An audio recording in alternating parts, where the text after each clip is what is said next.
Baik, kita mulai. Assalamualaikum warahmatullahi wabarakatuh. Alhamdulillahi rabbil alamin. Wabihi nasta'in ala umurid dunya waddin. Ashhadu an la ilaha illallah al-malikul haqqul mubin. Wa ashhadu anna muhammadar rasulullah sadiqul wa'dil amin. Allahumma salli wa sallim ala nabiyyina wa habibina Muhammadin amin wa ala alihi at-tahirin wa ashabihi al-akramin wa man ihtada bihadihi al-mubin ila yaumiddin. Amma ba'd. Pertama-tama kita panjatkan puja dan puji syukur kehadirat Allah Subhanahu wa taala atas segala nikmat yang tidak henti-hentinya Dia limpahkan kepada kita semua, terutama adalah nikmat Islam. Demikian pula nikmat taufik, dimudahkan kita oleh Allah Subhanahu wa taala untuk dapat melangkahkan kaki kita menuju rumahnya, melaksanakan salah satu perintahnya, yaitu salat subuh berjamaah. Dan kemudian kita lanjutkan dengan menyempatkan hadir di majelis ilmu atau majelis ta'lim, di mana masing-masing dari keduanya memiliki keutamaan yang sangat-sangat besar. Salat subuh berjamaah, kata Nabi SAW, man shalla subha fi jamaah faka'annama qama al-laila kullah. Siapa yang salat subuh berjamaah, maka seakan-akan dia salat semalaman suntuk. Ya, semalaman gak tidur dipakai buat sholat malam. Seperti itulah keutamaan sholat subuh berjamaah. Yang kedua, Nabi SAW pernah bersabda juga, man sholal bardain dakhalal jannah. Siapa yang istiqomah menjaga sholat di saat suasana sejuk. Suasana sejuk di sini maksudnya adalah subuh dan asar. Dakhalal jannah, dia bakal masuk ke dalam surga. Ya. Jadi ketika kita istiqomah menjaga sholat subuh, sholat asar, ada janji bahwa kita ketika meninggalkan dunia ini, kita bakal masuk ke dalam surga. Dan ini harapan kita semua, ya, karena dunia sementara, ya, dan akan kita tinggalkan. Dan keadaan manusia setelah meninggalkan dunia, masuk ke alam kubur, bisa mendapatkan nikmat, bisa mendapatkan siksa. Setelah melalui alam kubur, nanti masuk ke alam akhirat. Di akhirat itulah tempat terakhirnya, bisa surga, bisa neraka. Siapa yang istiqomah menjaga sholat subuh, menjaga sholat asar, apalagi melakukannya dengan berjamaah, maka Allah akan masukkan dia ke dalam surga. Dan kita minta kepada Allah Subhanahu wa taala agar termasuk mereka, ya. Dan agar istiqomah, ya, diantar dengan hadir di majelis ta'lim, kita mendapatkan dorongan, kita mendapatkan motivasi agar berusaha istiqomah menjaga sholat 5 waktu dengan berjamaah. Kemudian Rasulullah SAW juga bersabda, basyiril masyain fil lail bin nurit tam yaumal qiyamah. Sampaikan kabar gembira, ya, kepada mereka-mereka yang melakukan perjalanan di suasana gelap, di kegelapan malam, bahwa mereka nanti akan memperoleh cahaya yang sempurna pada hari kiamat. Ini semua hadis yang sahih, ya, bahwa mereka yang sholat subuh berjamaah, ya, berjalan dari rumahnya saat suasana masih gelap, maka mereka akan mendapatkan cahaya yang sempurna nanti pada hari kiamat. Dan kita ingin seperti itu, ya. Jangan sampai kita tidak memperoleh cahaya dalam keadaan gelap, berdebu dan sebagainya. Kemudian kita menyempatkan hadir di majelis ta'lim pun memiliki keutamaan yang sangat besar. Di antaranya, sahalallahu bihi tariqan ilal jannah. Allah akan permudah bagi dia jalan ke surganya. Karena semakin jelas bagi dia mana jalan yang mengantarkan ke surga Allah, mana jalan yang malah mengantarkan ke neraka. Mana jalan yang diridhoi Allah sehingga dia melakukannya, dan mana jalan yang dimurkainya sehingga dia menjauhinya. mana yang halal, mana yang haram, mana yang hak, mana yang batil, dengan hadir di majelis ta'lim. Kemudian keutamaan lainnya adalah majtama'a qaumun fi baitin min buyutillah, tidaklah berkumpul satu kaum di salah satu rumah Allah. Yatluna kitab Allah, mereka mempelajari kitabnya seperti kita mempelajari tafsir. Wa yatadarasunahu bainahum, dan saling mengkaji antar sesama mereka. Illa nazzalat alaihimus sakinah, melainkan akan turun ketenangan, ketentraman, kebahagiaan. Ya, ini didapat di majelis ta'lim. Wa ghasyiyatuhumur rahmah, rahmat Allah pun akan meliputi mereka. Wa haffathumul malaikah, para malaikat akan mengelilingi. Dan yang lebih besar dari itu adalah wa dzakarahumullahu fi man indah, Allah akan sebut nama-nama yang hadir di hadapan para malaikat yang ada di sisinya. Disebut jadi viral nama kita di langit. Oh si fulan, Allah akan banggakan kita di hadapan para malaikat, dan itu diraih dengan hadir di majelis ta'lim. Ya. Dan keutamaan lainnya diantaranya adalah tanda Allah menginginkan kebaikan untuknya. Karena kata Nabi SAW, man yuridillahu bihi khaira yufaqihu fid din. Barang siapa yang Allah inginkan kebaikan padanya, maka Allah jadikan dia paham terhadap agama. Dan supaya paham terhadap agama, prosesnya adalah dengan hadir di majelis ta'lim, karena akan diterangkan sejelas-jelasnya. Ketika ada yang muskil, bisa disampaikan, ditanyakan, ya. Dan ini juga sarana membantu kita untuk istiqomah di atas agama Allah. Di tengah banyaknya fitnah, banyaknya cobaan, banyaknya godaan dalam kehidupan dunia ini. Apalagi menjelang tibanya hari kiamat, yang kata Nabi SAW, baina yaday sa'ah takunu fitan kaqat'il lailil mudlim. Sebelum tibanya hari kiamat akan banyak fitnah-fitnah, godaan-godaan yang memalingkan seseorang dari agama. Ya. Fitnah itu ada fitnah syubhat, berupa pemikiran-pemikiran yang menyimpang, yang dikemas dengan kalimat yang indah, yang membuat menarik manusia dan mengikutinya.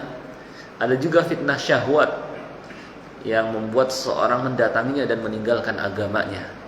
Fitnah wanita, fitnah harta, fitnah kedudukan, ya, dan lain sebagainya. Yang mana kalau kita tidak istiqomah berpegang dengan agama Allah, mudah sekali kita terbawa, ya, yang malah mencelakakan dan mengantarkan kita kepada kesengsaraan. Supaya kita istiqamah, di antara mendatangi kitabullah, yang kata Allah, wa kaifa takfuruna wa antum tutla alaikum ayatullah. Bagaimana kalian berbalik kafir sedangkan kepada kalian terus dibacakan ayat-ayatnya. Wa fikum rasuluh, dan di tengah-tengah kalian ada Rasulnya sallallahu alaihi wasallam ketika itu, dan beliau meninggalkan kepada kita sunnahnya. Maka barang siapa yang mendatangi kitabullah dengan mempelajarinya dan mempelajari sunnah Rasulullah sallallahu alaihi wasallam, hadis-hadisnya, maka ini merupakan sarana terbesar seseorang meraih istiqomah di atas agama Allah. Dan siapa yang istiqomah di atas agama Allah, maka dia akan diberikan husnul khotimah, akhir kehidupan yang baik. Ya. Orang yang akhir kehidupannya baik atau karena istiqomah di atas agama Allah, kata Allah, innal ladzina qalu rabbunallah, sesungguhnya orang yang menyatakan Rabb kami adalah Allah, Tuhan kami adalah Allah, tsumastaqamu, kemudian mereka istiqomah. Nah, tatanazzalu alaihimul malaikah, maka ketika akan meninggal dunia, malaikat maut dan para pembantunya akan mendatanginya sambil memberikan kabar gembira, mengatakan, alla takhafu, jangan takut kamu meninggal dunia. Ya, kenapa? Karena engkau akan dilindungi dari malapetaka, azab, peristiwa mengerikan di alam kubur dan di alam akhirat. Ya, alla takhafu, jangan takut. Wala tahzanu, dan jangan bersedih terhadap yang engkau tinggalkan. baik itu keluarga, anak dan istri, harta, nggak usah sedih, karena Allah Subhanahu wa Ta'ala akan siapkan ganti yang lebih baik, atau akan Allah pertemukan ketika mereka, keluarga, anak dan istri kita sama-sama di atas keimanan kepada Allah. Allah akan pertemukan. Allah berfirman, walladzina amanu wattaba'athum dzurriyyatuhum biiman alhaqna bihim dzurriyyatahum. Orang-orang yang beriman, kemudian keturunan mereka sama-sama di atas keimanan kepada Allah, Allah akan pertemukan.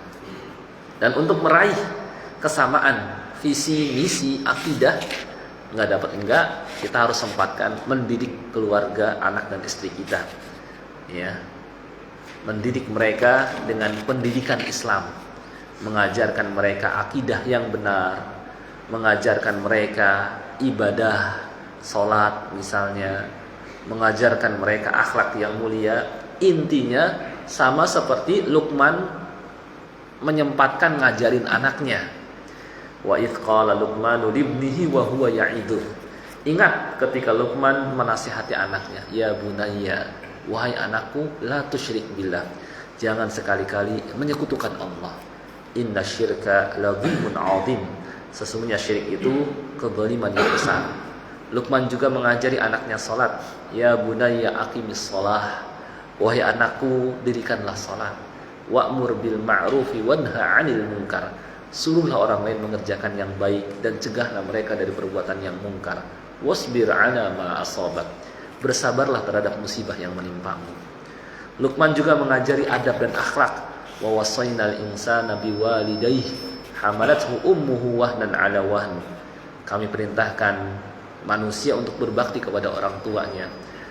Ibunya telah mengandungnya lemah bertambah lemah dan menyapihnya setelah 2 tahun dan seterusnya.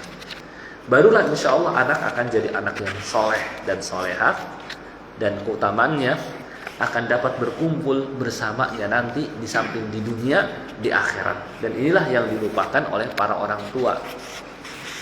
Orang tua hanya perhatian terhadap materi, disiapkan hal-hal yang menyenangkan anak, makanan jasmani saja, ya, pulang bawa oleh-oleh setelah pulang kerja, kemudian membelikan apa saja atau hal-hal yang disukai, benda-benda yang disukai anak, mainan.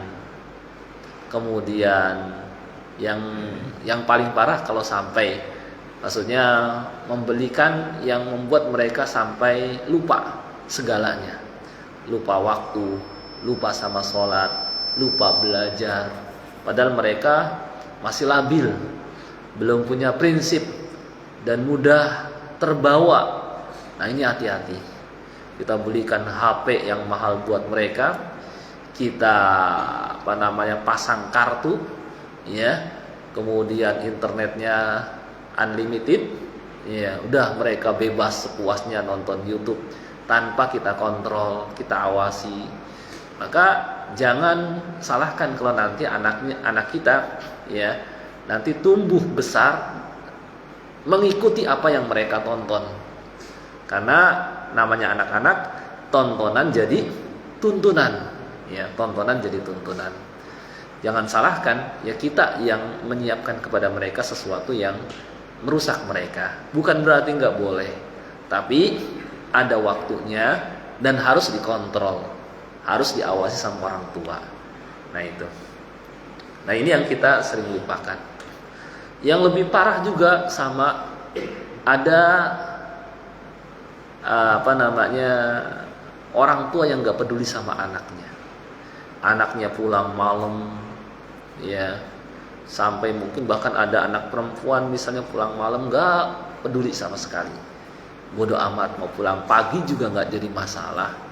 Tapi giliran hewannya, ternaknya, misalnya ayam peliharaannya jatuh dari kandang di malam hari, dia sempat bangun, ya, bunyi piak piak piak piak, dia keluar dari rumahnya, dia cari pakai senter, dia berusaha jangan sampai anak ayam ini dimakan tikus.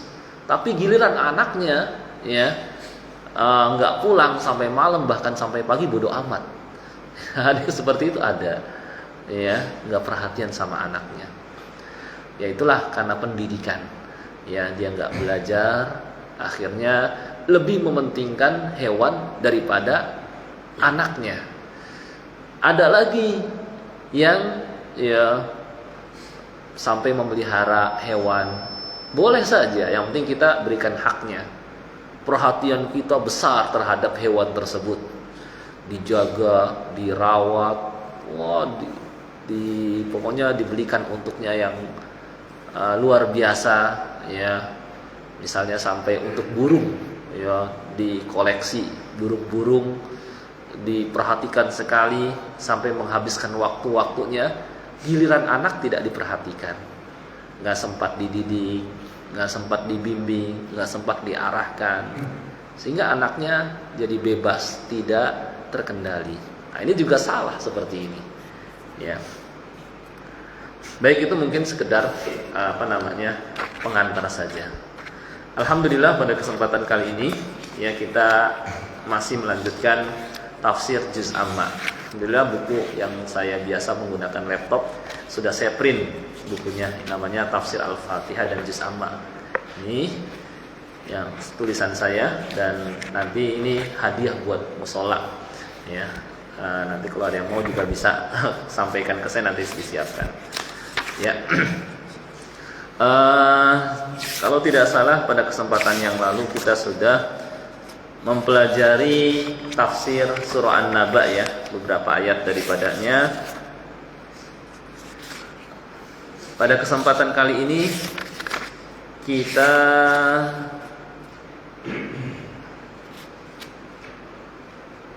boleh masuk ke surah An-Nazi'at, ya.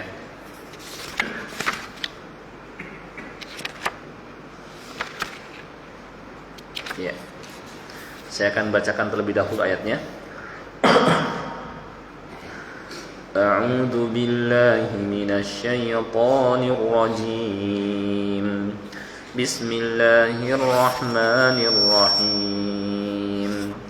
Wan nazi'ati gharqa wan nashitati nashta was sabihati sabha فالسابقات سبقا فالمدبرات أمرا يوم ترجف الراجفة تتبعها الرادفة قلوب يومئذ واجفة أبصارها خاشعة يقولون أئنا لمردودون في الحافرة أَإِذَا كُنَّا عِظَامًا نَخِرَةً قَالُوا تِلْكَ إِذًا كَرَّةٌ خَاسِرَةٌ فَإِنَّمَا هِيَ زَجْرَةٌ وَاحِدَةٌ فَإِذَا هُمْ بِالسَّاهِرَةِ. Ya. Baik. وَالنَّازِعَاتِ غَرْقًا. Ya, sebelumnya surah An-Nazi'at ini surah ke-79 dalam urutan mushaf, ya. Terdiri dari 46 ayat dan termasuk surah-surah Makkiyah yang turun sebelum Nabi SAW hijrah ke Madinah. Dan biasanya surah-surah Makkiyah ayatnya pendek-pendek, tegas dan terkait dengan akidah, ya. Allah Subhanahu wa taala berfirman, "Wan nazi'ati gharqa." Demi malaikat yang mencabut nyawa dengan keras, ya. Di ayat ini Allah Subhanahu wa taala bersumpah dengan makhluknya, yaitu malaikat, ya. Dan Allah Subhanahu wa taala berhak bersumpah dengan makhluknya. Kalau kita nggak boleh bersumpah dengan makhluknya, ya. Kita hanya boleh bersumpah dengan nama Allah, nama-nama Allah yang lain, Asmaul Husna, atau dengan sifatnya, ya. Sedangkan kita tidak boleh bersumpah dengan nama selain Allah. Allah berhak bersumpah dengan makhluknya, ya. Di sini Allah Subhanahu wa taala bersumpah dengan malaikat yang mencabut nyawa dengan keras. Kira-kira nyawa siapa yang dicabut oleh malaikat dengan keras. Nyawa siapa, Pak? Ruh atau nyawa orang kafir. Na'udzubillahi min dzalik, ya. Jadi malaikat maut, ya, ketika mencabut nyawa manusia, ada yang mencabut nyawa dengan keras dan ada yang mencabut nyawa dengan lembut. Kepada orang kafir, maka malaikat maut mencabutnya dengan keras, ya. Kenapa kok mencabut dengan keras? Karena sebelum mencabut, ya, malaikat tersebut dengan wajah yang mengerikan, suara yang menggetarkan, dan mengucapkan kalimat-kalimat yang kasar, mengatakan kepadanya, wahai jiwa yang busuk, keluarlah kepada kemurkaan Allah, ya, dan hukumannya. Maka ketika mendapatkan kalimat seperti ini, ruhnya apa? Jadi nggak mau keluar.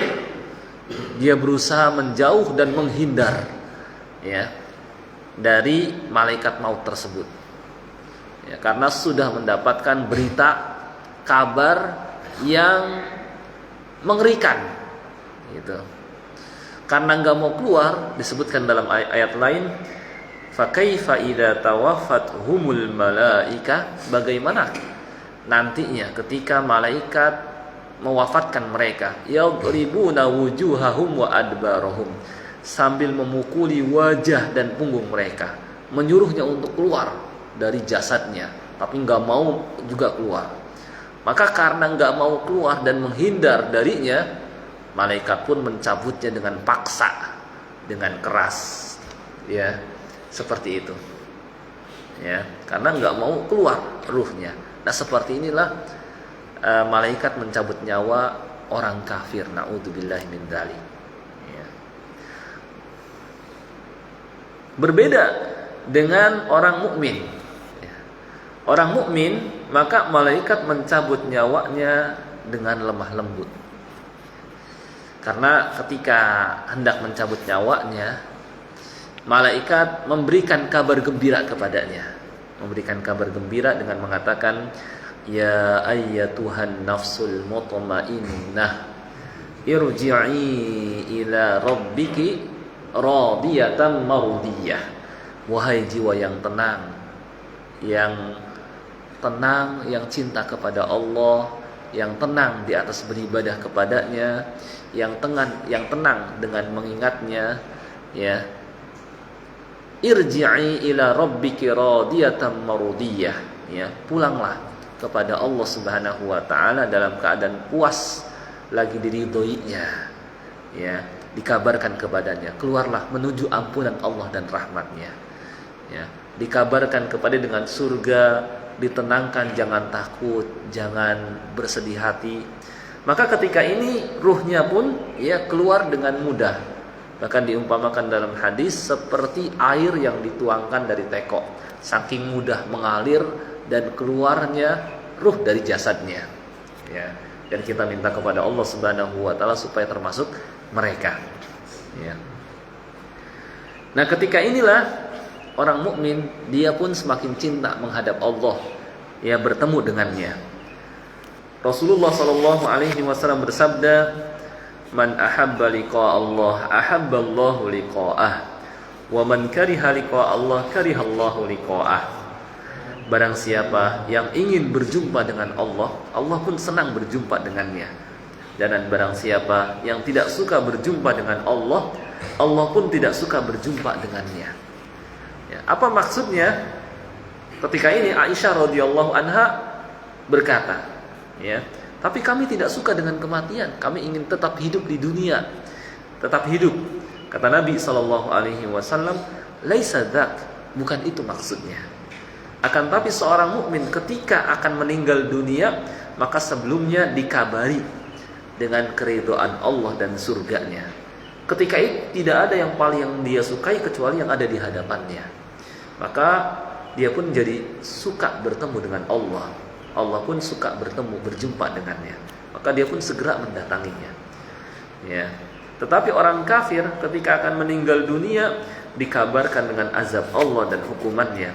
Ketika itu tidak ada sesuatu yang paling dia benci kecuali yang ada di hadapannya. Ketika itu dia pun nggak mau berjumpa dengan Allah, Allah juga nggak mau berjumpa dengannya. Nah ini orang, yakni orang kafir, ya, dia nggak mau berjumpa dengan Allah karena sebelumnya dikabari dengan azab Allah dan hukumannya. Ya. Dari sini kita ketahui bahwa malaikat juga, ya, macam-macam tugasnya. Ada yang ditugas mencabut nyawa, ya, dengan dan cara mencabut nyawanya pun ada yang dengan keras dan ada yang dengan lemah lembut. Ya. Sebagian menyebutkan bahwa nama malaikat pencabut nyawa namanya malaikat Israel. Tetapi kalau di Quran nggak disebut namanya, di hadis juga saya belum dapatkan. Hanya sebagian mengatakan bahwa Israel ini diambil dari kisah Israiliyat. Wallahu a'lam. Kalau yang disebutkan dalam Al-Quran namanya malaikat maut. Ya. Kemudian Allah Subhanahu wa taala berfirman, "Was-sabihati sabha." Demi malaikat yang turun dari langit dengan cepat. Ya. Jadi malaikat, ya. Ada juga yang menafsirkan di sini Allah bersumpah dengan malaikat yang terbang di udara, naik dan turun. Ya, mereka turun ke bumi atau naik ke atas langit dengan cepat. Karena mereka punya sayap dan sayap mereka ada yang banyak, ada yang sedikit.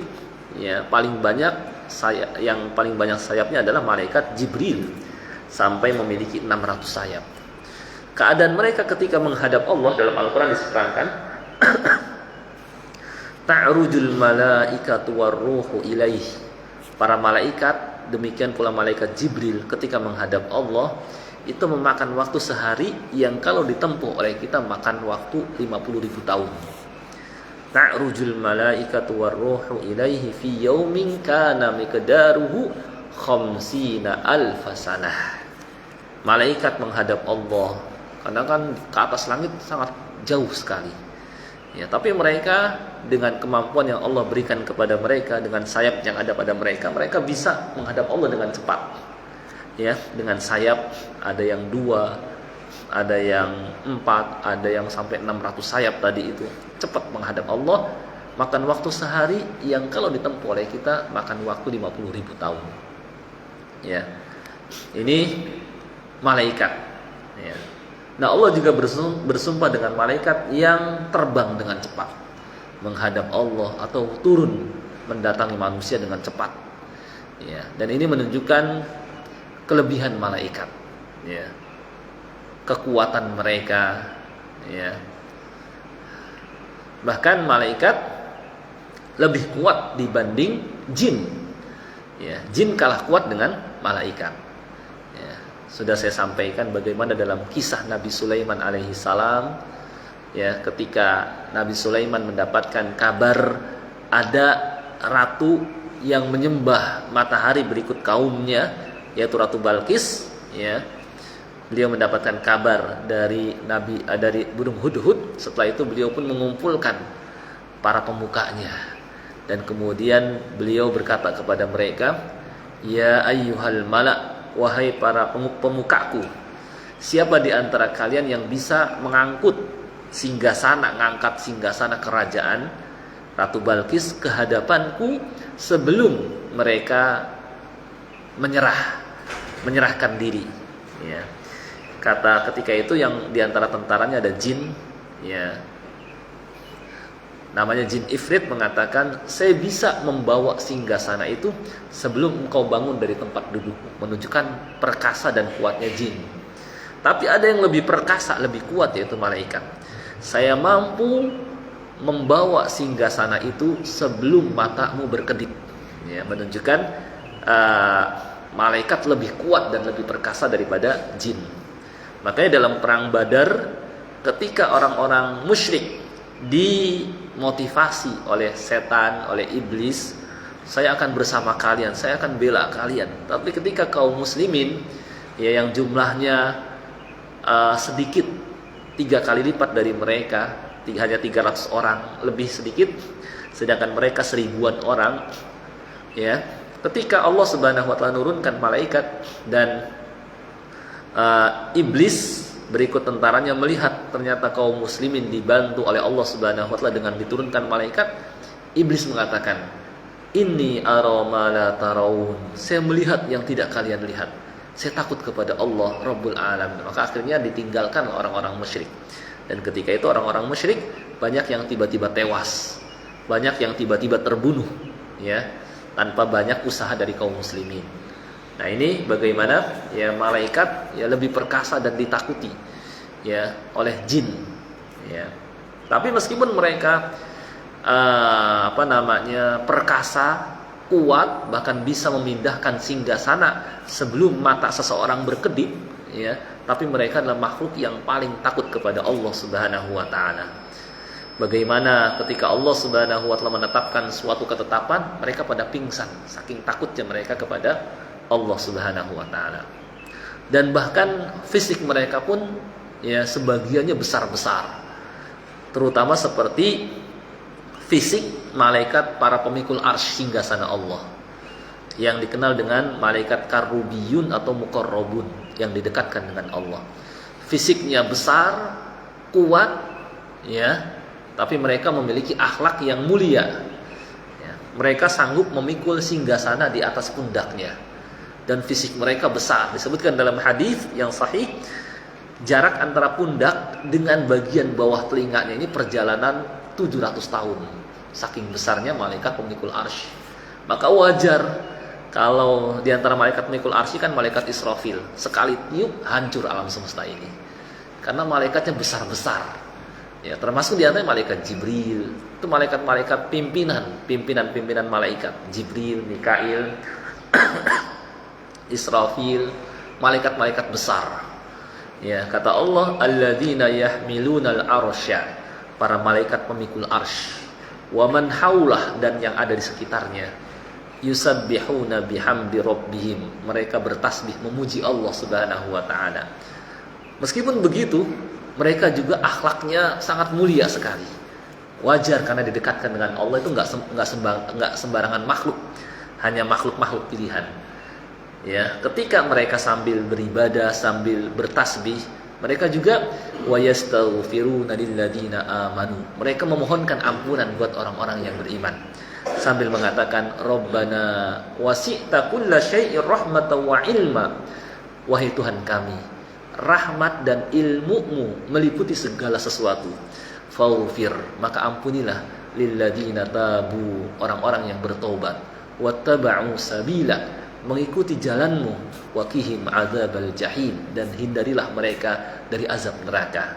Rabbana, sambil berdoa itu malaikat-malaikat yang fisiknya besar-besar, wa adkhilhum jannati adnin allati wa'adtahum, masukkanlah mereka ke dalam surga Aden yang telah Engkau janjikan kepada mereka.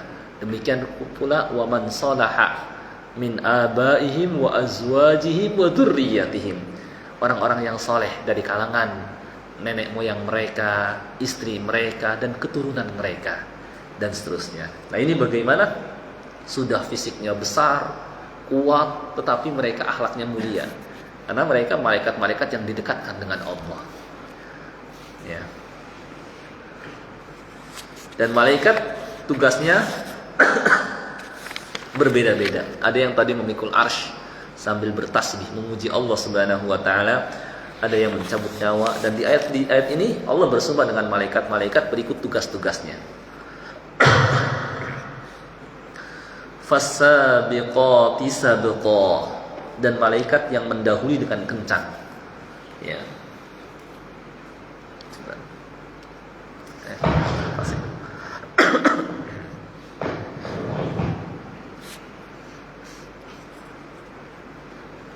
Ya, ini maksud sabiqati sabqa, ya.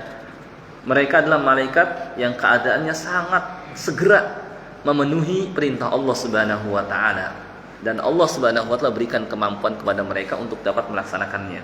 Dan mereka jelas membalap dan mendahului para setan di mana ketika mereka menyampaikan wahyu kepada para rasul Allah, ya, maka setan nggak bisa mendatanginya.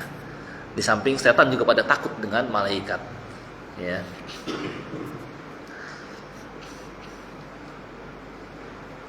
Kemudian fal mudabbirati amra, dan malaikat yang mengatur berbagai urusan. Yani di dunia ini, ya, Allah Subhanahu wa taala punya malaikat yang masing-masing malaikat tugasnya berbeda-beda, ya. Kita sudah mengetahui, ya, bagaimana malaikat Jibril ditugaskan menyampaikan wahyu, Mikail, ya, yang ngurus hujan dan tumbuh-tumbuhan. Ada malaikat Israfil yang ditugaskan meniup sangkakala. Sangkakala itu bentuknya seperti tanduk, bukan seperti trompet, ya. Dan malaikat Israfil sudah menaruh di mulutnya sangkakala, menunggu perintah Allah Subhanahu wa taala untuk ditiupkan. Yang kalau sudah ditiup maka hancurlah alam semesta ini. Kemudian ada malaikat maut beserta para pembantunya, ada malaikat mungkar dan nakir yang mendatangi manusia ketika mereka sudah masuk ke alam kubur untuk menanyakan siapa Tuhannya, apa agamanya, dan siapa nabinya. Ada malaikat al-kiramul katibun yang ditugaskan mencatat amal. Ada malaikat yang menjaga surga Ridwan. Ada malaikat yang menjaga neraka, pemimpinnya yaitu malaikat Malik, dan anggota-anggotanya malaikat Zabaniyah, ya. Ada juga malaikat yang menjaga gunung. Jadi gunung pun ada penjaganya, malaikat. Pernah suatu ketika saat Nabi SAW setelah berdakwah ke beberapa tempat ditolak, beliau pun akhirnya dakwah ke Taif. Dikira di Taif akan diterima, ternyata beliau mendapatkan penolakan juga, bahkan ditimpuki oleh penduduknya dan oleh anak-anak di Taif, ya. Sehingga beliau pulang dengan Zaid bin Harithah ketika itu mendapatkan luka-luka. Kemudian beliau istirahat sampai pingsan karena begitu sedihnya di sana sini dakwah ditolak, ya. Setelah sadar, di atas beliau ternyata ada malaikat Jibril dan ada malaikat gunung. Kata malaikat Jibril, "Wahai Muhammad, di samping saya ada malaikat gunung, ya, yang siap melaksanakan perintahmu." Nah, kemudian malaikat gunung berkata, "Wahai Muhammad, kalau engkau mau saya angkat gunung ini yang mengelilingi Makkah ini untuk saya timpakan kepada mereka penduduk Makkah, saya siap." Kata Nabi Muhammad SAW, "Enggak, ya, jangan lakukan itu. Yang saya inginkan adalah agar dari keturunan mereka ada orang-orang yang menyembah kepada Allah," dan seterusnya. Demikian pula ada malaikat yang berpindah-pindah mencari majelis ta'lim, ya, dari satu tempat ke tempat lain, ke masjid-masjid. Demikian pula ada malaikat yang ditugaskan, ya, menjaga atau berada di pintu-pintu masjid ketika hari Jumat. Mereka mencatat siapa yang datang pertama, siapa yang datang kedua, siapa yang datang ketiga. Ketika khatib sudah naik mimbar, maka ditutuplah catatan mereka dan mereka menyimak khutbah, ya. Ada juga malaikat yang menyampaikan salawat kepada Nabi SAW dari umatnya. Ada malaikat juga yang bersof-sof beribadah dan bertasbih siang dan malam dan seterusnya. Dan ada juga malaikat yang ditugaskan mengurus janin, ya, yang nanti akan mencatat 4 hal, mencatat amalnya bagaimana, rezekinya gimana, ajalnya, dan apakah dia termasuk orang yang bahagia atau orang yang celaka dan seterusnya. Nah, di sini Allah Subhanahu wa taala bersumpah dengan malaikat-malaikat tadi untuk apa? Untuk menetapkan adanya hari kiamat. Yauma tarjufur rajifah. Sungguh kamu akan dibangkitkan pada hari, ya, pada hari ketika tiupan pertama mengguncangkan alam, ya. Tatba'uhar radifah, yang mana tiupan pertama akan diiringi oleh ketiupan yang kedua dan seterusnya. Jadi di sini Allah Subhanahu wa taala menguatkan akan adanya hari kiamat dengan sumpah. Faedah sumpah diantaranya adalah supaya orang-orang yang enggak percaya, ya, percaya. Dan dalam Al-Quran seperti yang sudah saya sampaikan mungkin sebelumnya, Allah Subhanahu wa taala kuatkan adanya hari kiamat dengan dalil nakli dan akli. Dalil nakli, ya, di Al-Quran jelas disebutkan. kiamat itu pasti datang, nggak ada keraguan padanya. Sedangkan dalil akli, yakni dengan Allah Subhanahu wa taala mampu menciptakan makhluk yang besar-besar, apalagi cuma manusia. Kata Allah, la khalqus samawati wal ardi akbaru min khalqin nas. Sungguh penciptaan langit dan bumi lebih besar daripada penciptaan manusia. Kalau Allah mampu menciptakan makhluk yang besar seperti langit dan bumi, apalagi yang cuma manusia. Yang kedua, kalau Allah Subhanahu wa taala mampu menciptakan manusia pertama kali, apalagi mengembalikan mereka setelah mereka mati, dihidupkan kembali. Lebih mudah lagi bagi Allah. Yang ketiga, terkadang kita lihat ada sebuah biji yang sudah mati, yang kering, ya. Tapi ketika kita lempar ke tanah yang subur, kemudian terkena siraman hujan, tiba-tiba biji yang sudah mati pun hidup kembali. Demikian pula sama manusia yang telah mati pun Allah Subhanahu wa taala mampu menghidupkan mereka dan seterusnya. Ya, di samping itu hikmah kebijaksanaan Allah dan keadilan Allah menghendaki untuk mengadakan hari kiamat agar mereka yang berbuat baik mendapatkan balasan yang baik dan dilipat gandakan, dan agar mereka yang berbuat buruk diberikan balasan yang setimpal, dan agar orang yang teraniaya, terzolimi dapat mengambil haknya. Kasihan sekali kalau nggak ada hari kiamat, mereka yang tertindas, mereka yang terzolimi, seperti halnya Bani Israel terdahulu yang sampai anak-anaknya disembelih oleh Fir'aun. Ya, kalau tidak ada pembalasan, enak banget Fir'aun. Ya. Maka Allah Subhanahu wa taala adakan hari kiamat dan pembalasan agar seseorang terdorong untuk mengisi hidupnya dengan kebaikan dan menjauhi keburukan, dan inilah diantara pendorong besar yang dapat memperbaiki keadaan seseorang. Yang kalau seseorang hanya mengandalkan motivasi, dorongan untuk berbuat baik, meninggalkan keburukan tanpa diterangkan bahwa di sana ada alam pembalasan, hari pembalasan, maka dia tidak termotivasi. Baik, saya kira ini sementara tafsir surah An-Nazi'at. Nanti insya Allah kita lanjutkan pada kesempatan yang akan datang insya Allah. Sementara tentang sumpah dulu, ya, dan sekilas tentang hari kiamat nanti insya Allah kita lanjutkan pada kesempatan berikutnya. Wallahu a'lam. Mungkin sampai di sini yang bisa kita pelajari, dan kalau ada yang ingin ditanyakan silahkan.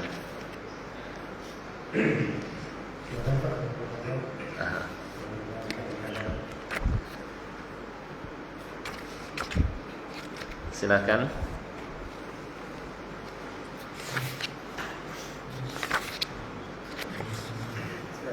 Ya, silakan. Waalaikumsalam warahmatullahi wabarakatuh.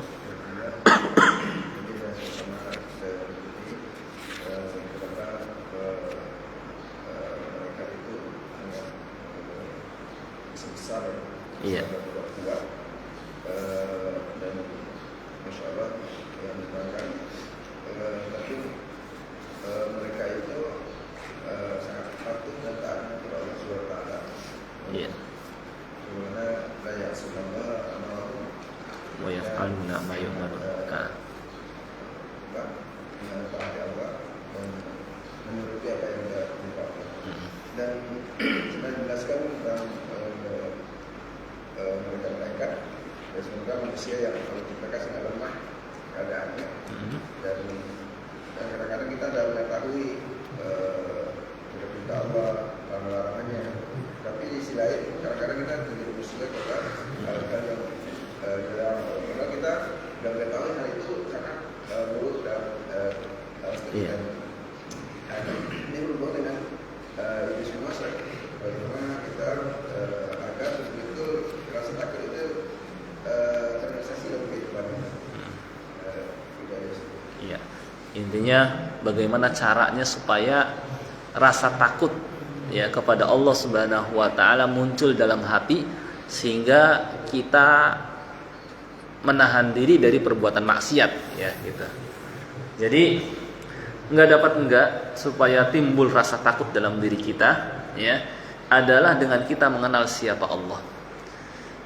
Kata Allah, wa ma qadarullaha haqqa qadrihi. Mereka banyak manusia yang tidak mengagungkan Allah dengan pengagungan yang sebenar-benarnya. Wal ardu jami'an qabdatuh, padahal nanti pada hari kiamat bumi ini di dalam genggaman Allah. Was samawati matwiyatun biyaminih, dan langit pun akan dilipat dengan tangan kanan Allah. Saking kecilnya ya bumi dan langit ya. Kalau seseorang kenal Allah Subhanahu wa taala, ya siapa Allah, bahwa Allah ala kulli syai'in qadir, maha kuasa atas segala sesuatu, yang perintahnya apabila hendak mengadakan sesuatu hanya mengatakan kun jadi, maka langsung terjadi. Dan Allah Subhanahu wa taala berkuasa menimpakan kepada kita hukumannya kalau bukan karena santunnya Allah, sayangnya Allah, dan ingin kebaikan ya kepada kita, bisa saja orang yang durhaka kepadanya langsung diberikan hukuman. Tapi Allah tunda, Allah ajak mereka bertobat ya. Kemudian juga Allah peringatkan mereka dengan berbagai macam cara. Kalau Allah Subhanahu wa taala langsung menghukum, bisa saja. Ya, kata Allah, afa amina ahlul qura ayatiyahum ba'suna bayata wa hum naimun. Tidakkah penduduk suatu negeri ya, apakah penduduk suatu negeri merasa aman kalau datang kepada mereka hukuman kami di malam hari ketika mereka pada tidur? Bisa saja lagi pada tidur mereka yang tiba-tiba tanah longsor dan mereka tenggelam ke dalam bumi. Awa amina ahlul qura ayatiyahum ba'suna awa amina ahlul qura ayatiyahum ba'suna duha wa hum yal'abun. Tidakkah mereka takut kalau datang kepada mereka hukuman kami di waktu pagi hari ya, ketika mereka sedang bersenang-senang bermain ya. Mereka yang di pinggir laut tiba-tiba ada ombak yang besar, tsunami, yang tinggal di pegunungan tiba-tiba gunungnya meletus dan kemudian longsor dan lain sebagainya. Afa aminu makrallah. Apakah mereka merasa aman dari hukuman Allah Subhanahu wa taala? Fala ya'manu makrallahi illal qaumul khasirun. Tidak ada yang merasa aman dari hukuman Allah kecuali orang-orang yang rugi. Yani Allah Subhanahu wa taala berkuasa terhadap kita. Yang seharusnya kita dalam hati kita timbul rasa takut. Allah mampu memberikan hukuman kepada kita ya. Apa kita nggak takut kalau ketika kita sedang berbuat maksiat ya tiba-tiba hukuman Allah datang kepada kita ya. Kemudian juga kalau kita lihat tadi bagaimana malaikat saja ya, yang mereka fisiknya kuat, besar, takut kepada Allah Subhanahu wa taala, maka kenapa kita ya yang fisiknya jangankan dengan malaikat, dengan jin saja kita kalah kuat. Ya, jin lebih kuat daripada kita, tapi kenapa kita berani ya dengan Allah Subhanahu wa taala? Maka kata ulama, jangan engkau melihat ketika melihat dosa itu dianggap kecil, jangan melihat kecilnya dosa. Tapi kepada siapa kita bermaksiat? Kepada Allah Subhanahu wa taala, Rabbul Alamin, pencipta, penguasa, pengatur alam semesta ini. Yang mudah, yang segalanya bagi Dia, yang mudah memberikan kepada kita hukumannya ya. Dan Allah Subhanahu wa taala saking sayangnya kepada manusia, kalau seandainya ya Dia memberikan hukuman pada setiap dosa yang dikerjakan manusia, tentu nggak ada makhluk yang masih hidup. Tapi Allah tunda, ajak mereka bertobat, karena Allah, rahmat Allah lebih mendahului kemurkaannya ya. Yang Allah inginkan hamba-hambanya bertobat, tidak langsung berikan hukuman. Cuma kalau peringatan terus disampaikan, mereka juga nggak mau kembali, nggak mau bertobat, maka keadilan Allah menghendaki untuk menghukum mereka. Allah menghukum mereka bukan karena Dia zalim, tetapi karena keadilannya ya. Dan pendorong seseorang beramal seperti yang pernah juga mungkin saya sampaikan, ada 3. Ada karena rasa takut, ada karena rasa harap, dan ada karena rasa cinta. Rasa takut ya dengan rasa cinta jelas lebih baik cinta. Karena kalau cinta, seseorang mengerjakan suatu amal maka disertai rasa gembira, dan jadi ringan perbuatan itu. Sebagaimana seorang ya kok bisa main bola sampai berjam-jam, sampai 2 jam ya, dia ngejar bola, dia menggerakkan anggota badannya ya, pergi ke sana kemari mengambil bola, mengejar bola, tapi terasa kayak nggak capek karena cinta. Maka seorang kalau sudah cinta kepada Allah dan itu bisa diraih dengan dia mengenal Allah ya, maka ibadah pun jadi ringan. Seperti Nabi SAW, beliau sholat sampai bengkak kakinya berjam-jam. Terkadang setelah selesai surah Al-Baqarah, beliau sambung dengan surah Ali Imran. Selesai surah Ali Imran, beliau sambung dengan An-Nisa terus. Sehingga ada sahabat yang coba sholat di samping Nabi SAW, ingin segera pergi meninggalkan beliau karena nggak kuat. Tapi beliau kok bisa ringan? Karena cinta. Maka pendorong yang utama, yang terbaik, yang harus dominan dalam ibadah cinta. Cuma harus ada rasa takut ya, dan rasa harap. Nah, rasa takut juga sama. Kalau kita nggak memperoleh tingkatan cinta ini, maka minimal rasa takut agar kita ya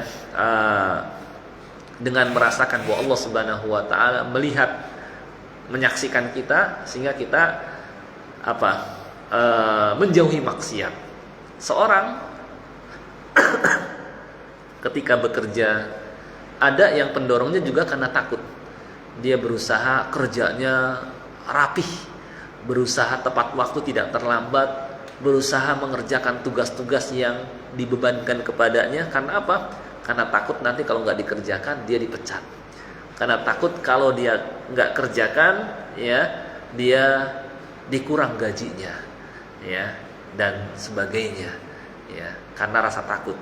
Ada juga karena harapan, dia bekerja, berusaha sebaik mungkin karena harapan mudah-mudahan dia dibayar nanti akhir bulan dan mendapatkan bonus ya, atau dinaikkan pangkatnya. Nah, ini pendorong seorang beramal.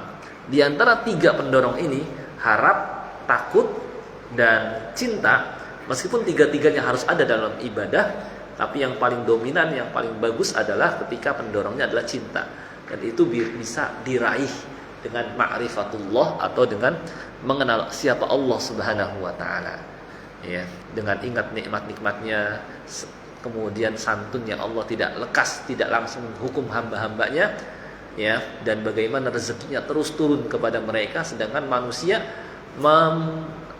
mengangkat ke langit dosa-dosa, tapi yang turun kepada mereka rezeki Allah Subhanahu wa taala, dan seterusnya. Mungkin itu sekedar tambahan terkait dengan rasa takut. Saya kira cukup ya, karena waktu sudah menjelang jam 6. Mudah-mudahan apa yang kita pelajari bermanfaat. Wallahu a'lam. Yang benar datangnya dari Allah Subhanahu wa taala, yang keliru dari saya sendiri saya minta ampun kepada Allah dan mohon maaf. Kita tutup dengan doa kafaratul majlis. Subhanakallahumma wa bihamdik, asyhadu an la ilaha illa anta, astaghfiruka wa atubu ilaik. Assalamualaikum warahmatullahi wabarakatuh.